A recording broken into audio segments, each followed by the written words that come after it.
കുറേ ആയില്ലേ നമ്മൾ വീഡിയോ ഒക്കെ ഇട്ടിട്ട്. അപ്പം കുറച്ച് നാളത്തെ ഒരു ഗ്യാപ്പിന് ശേഷം നമ്മൾ വീണ്ടും വീഡിയോ ഇടാൻ തുടങ്ങുവാണ്.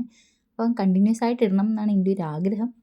ആദ്യം ഞാൻ ഇത് തുടങ്ങിയത് ഭയങ്കര ഒരു തമാശയായിട്ട്, അതായത് എനിക്ക് വെറുതെ ഇരുന്ന് ബോറടിച്ചപ്പോൾ എന്തെങ്കിലുമൊക്കെ ചെയ്യാമെന്ന് വിചാരിച്ചിട്ട് ഒറ്റയ്ക്കൊക്കെ ഇരുന്ന് ബോറടിച്ചപ്പോഴാണ് ശരിക്കും ഇത് ഞാൻ ചെയ്തു തുടങ്ങിയത്. പക്ഷേ ഇപ്പം കുറേ ആയിട്ട് ഇടാതിരുന്നപ്പം 1-2 പേര് എൻ്റെ അടുത്ത് ചോദിച്ചു, എന്താ വീഡിയോ ഇടാത്തത്, വീഡിയോ ചെയ്തുകൂടെ എന്ന് നോക്കി. അപ്പോൾ അത് കേട്ടപ്പോൾ എനിക്കൊരു സന്തോഷം, 1-2 പേരെങ്കിലും ചോദിക്കുന്നുണ്ടല്ലോ എന്ന്. അങ്ങനെ അപ്പം ഞാൻ വിചാരിച്ചു എന്നാൽ കണ്ടിന്യൂസ് ആയിട്ട് കുറച്ച് വീഡിയോ ഒക്കെ ഇടാം, അടിപൊളിയാവട്ടെ എന്ന് വിചാരിച്ചു. അപ്പോൾ ഞാൻ വിചാരിച്ചു എന്നാൽ നമുക്ക് ആദ്യം തുടങ്ങുമ്പോഴേ ഒരു ജേർണലിൽ നിന്ന് അങ്ങോട്ട് തുടങ്ങാം. കാരണം കുറേ ആയില്ലേ, ഇപ്പം മെയ് ആയി, എന്ത് പെട്ടെന്നാണ് സമയം പോയത്. അപ്പോൾ ഞാൻ വിചാരിച്ചു എന്നാൽ മെയ് ജേർണൽ അങ്ങ് ചെയ്ത് തുടങ്ങാം. കാരണം ഇത് മാത്രമല്ല, നമ്മുടെ കയ്യിൽ ഓൾറെഡി ഒരു എന്തായിരുന്നു ജേർണൽ സപ്ലയേഴ്സ് ഒക്കെ ഉള്ളൊരു കിറ്റ് ഉണ്ടായിരുന്നല്ലോ, അതിൻ്റെ അനിയത്തി എനിക്ക് ഗിഫ്റ്റ് ചെയ്തത് ഇത് ചെയ്യാൻ വേണ്ടി. അപ്പോൾ ഞാൻ വെച്ചാൽ അതൊക്കെ വെച്ചിട്ട് നമുക്കൊരു ജേർണൽ അങ്ങോട്ട് ചെയ്യാമെന്ന്. അപ്പം നമ്മുടെ ജേർണൽ ഇതാണ്. എങ്ങനെയുണ്ടെന്ന് എല്ലാവരും കമൻറ്റിൽ പറയാം.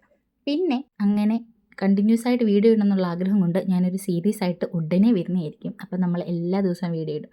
നിങ്ങൾ ആദ്യമായിട്ടാണ് ഈ ചാനൽ കാണുന്നതെങ്കിലും ഇതുവരെ സബ്സ്ക്രൈബ് ചെയ്തിട്ടില്ലെങ്കിൽ സബ്സ്ക്രൈബ് ചെയ്ത് സപ്പോർട്ട് ചെയ്യുക. അപ്പോൾ ഓക്കെ, ബൈ.